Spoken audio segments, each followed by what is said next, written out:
College channel friends colleagues के दोस्तों के साथ भी शेयर कीजिए और चैनल को सब्सक्राइब करना ना भूलें। मेरे चैनल का नाम तो आपको पता ही है, MSS सिंप्लीफाइड स्टडीज। जल्दी सब्सक्राइब बटन पर क्लिक कीजिए। आइए तो आज का वीडियो शुरू करते हैं। पहला सवाल, electron transport chain carriers are located in the mitochondria. देखिए इसके आगे का सेंटेंस क्या है। In mitochondrial matrix electron transport chain carriers are located in mitochondria. Okay, in mitochondrial matrix में on the inner surface of the outer mitochondrial membrane के inner surface पे, या outer surface पर outer mitochondrial membrane के, या फिर in the inner mitochondrial membrane, outer membrane के inner या outer surface पे, इन mitochondrial matrix में या inner mitochondrial membrane। तो कौन सा है इसका जवाब बताइए। बिल्कुल सही, वो है in the inner mitochondrial membrane. अगला सवाल, second question, reaction of urea cycle takes place in liver cell. Liver cell कौन से हिस्से में यूरिया साइकिल कंप्लीट होती है। In cytosol, only in lysosomes, in mitochondrial matrix, both cytosol and mitochondrial matrix. तो किस में होता है। आइए, बिल्कुल सही जवाब, दोनों में होता है, साइटोसोल और माइटोकॉन्ड्रियल मैट्रिक्स के अंदर। Next, non protein part of enzyme is known as. Enzyme के अंदर जो नॉन प्रोटीन पार्ट होता है उसे क्या कहते हैं। अपो एंजाइम, प्रोस्थेटिक ग्रुप, कोफैक्टर्स या एक्टिवेटर। बिल्कुल सही जवाब, उसे हम एक्टिवेटर कहते हैं। अगला सवाल, question number 4, the elongation of leading strand during DNA synthesis. Leading strand जिसका इलांगेशन होता है डीएनए सिंथेसिस में, वो क्या है। Progressive, away from the replication fork, occurs in 3 to 5 direction, producing Okazaki fragment, और depend on the action of DNA polymerase. तो कौन सा है। बिल्कुल सही जवाब है आपका, producing Okazaki fragment. Next, K M value of enzyme is a substrate concentration at. KM value enzyme का होता है जो कि सबस्ट्रेट कॉन्सेंट्रेशन, मगर किस वक्त पर। हाफ वी मैक्स पर, 2 Vmax पर, 1/4 Vmax या 4th Vmax। तो है half of the Vmax। Next, which of the following is non essential amino acid. नीचे दिए हुए अमाइनो एसिड में से कौन सा amino acid non essential. Lysine, leucine, serine या मिथियोनाइन, कौन सा है।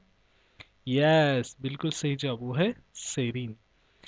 सातवां सवाल, transamination reaction in amino acid synthesis is catalysed by enzymes. Transamination reaction जो होता है अमाइनो एसिड सिंथेसिस में, वो कौन कैटालाइज करता है। एंजाइम के नाम दिए, उसमें से आपको एक सिलेक्ट करना है।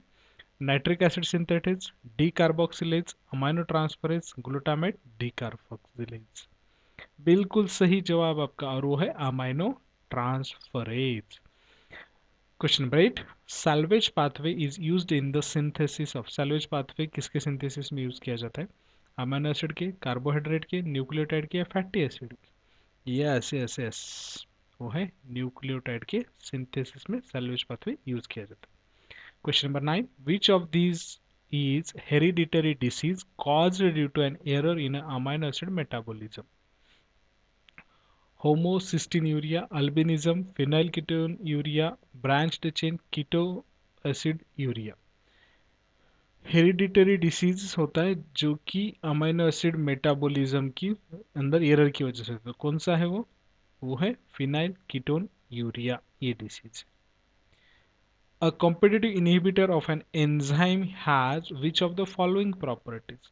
Competitive inhibitor of an enzyme has which of the following properties? Competitive inhibitor of enzyme जो होता है उसकी कौन सी property? It is a frequently feedback inhibitor.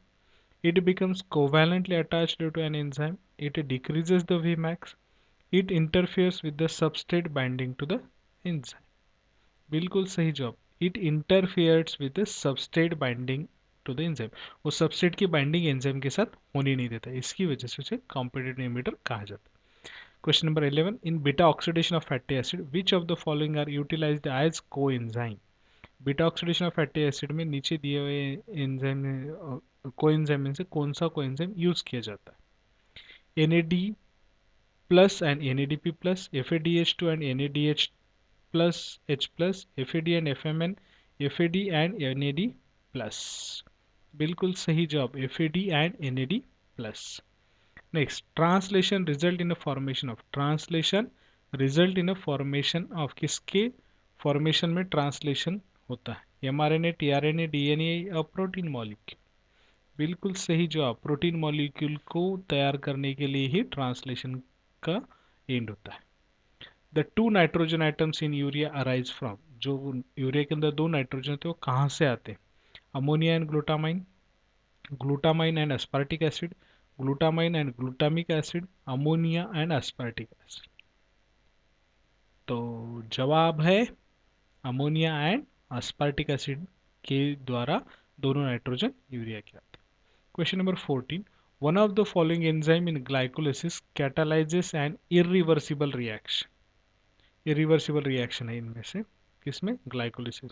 Hexokinase, phosphofructokinase, pyruvate kinase या सभी? और वो आंसर है सभी reversible react irreversible reaction catalyse करते हैं। Question number 15, the end product of purine metabolism in human is xanthine, uric acid, urea, allantoin. Purine metabolism का end point कौन सा है? बिल्कुल सही जवाब, वो है uric acid. Next question 16, name the energy source of the brain during starvation. भूख की कंडीशन में ब्रेन को एनर्जी कहाँ से मिलती है? फैट से, कीटोन बॉडी से, प्रोटीन से, लिपिड से? बिल्कुल सही जवाब है कीटोन बॉडी से ब्रेन को एनर्जी मिलती है। Question number 17, which of the following hormone maintain blood glucose level by activation of gluconeogenesis? Following hormone maintain, blood glucose level maintain होता है जबकि ग्लूकोनियोजेनेसिस का एक्टिवेशन होता है। Norepinephrine, glucagon, insulin, epinephrine? बिल्कुल सही जवाब, glucagon. Next question number 18, which of the following major sites for glycogen storage, glycogen storage के मेजर साइट कौन से? Adipose tissue, bone, muscle and liver या फिर किडनी एंड लीवर? तो जवाब है मसल एंड लीवर में ग्लाइकोजन का ज़्यादा स्टोरेज होता है। Next, each enzyme have it's dash dash structure, her enzyme का एक स्ट्रक्चर होता है, primary, secondary, tertiary, quaternary? Tertiary structure अलग होता है। A compound which found in all living cell and play key role in energy transformation, ये compound सभी में होता है और एनर्जी ट्रांसफॉर्मेशन में मेजर रोल प्ले करता है। एडीपी, एटीपी, क्लोरोफिल या ग्रैनम? बिल्कुल सही जवाब, एटीपी है जो कि सभी लिविंग सेल में होता है और इम्पोर्टेंट रोल प्ले करता है। अगला सवाल, glucose 6 phosphate enzyme, phosphatase enzyme is present in liver, brain, lungs, muscles? कहाँ होता है? बिल्कुल सही जवाब, लीवर में होता है क्योंकि लीवर में ही पूरा मेटाबॉलिज्म।